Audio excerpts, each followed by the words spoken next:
saying that he was displeased also with his interaction with President Biden. President Biden continued to mention Beau, but did not mention his son Jared often enough, was the viewpoint of his father. In the Washington Post saying this, Schmitz did not want to hear about Beau, he wanted to talk about Jared.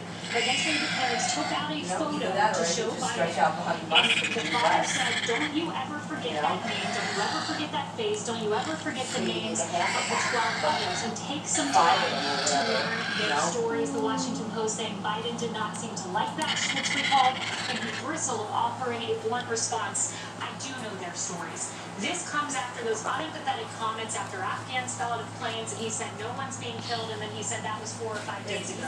We've seen a side to President Biden in the recent days, and it's not Mr. Compassionate Chief. And Compassionate Chief is a different Joe Biden than the one he's portrayed himself to be. He must address this for the sake of his father and those others.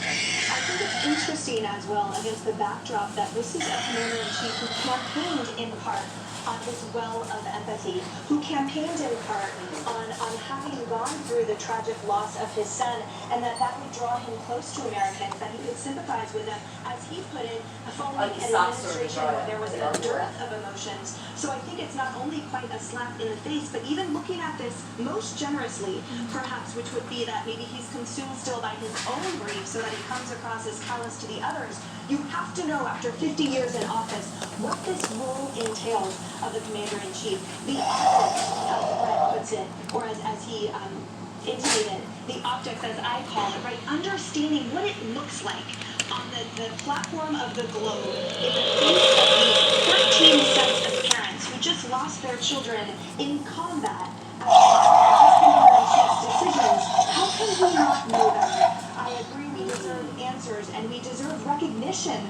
of this fact as well. So it's interesting that you put it that way, because that takes me back to something that KT is a part of a different topic. Weakness. And then when you're talking, I'm thinking about this is intellectual weakness that you would know about. This is to me, whether it was intentional that it be the check of your watch, or just a distraction away from what was going on. To me, that's intellectual weakness. You're not present enough to know what's going on, and you ought to know before you get there. All right, we'll move on.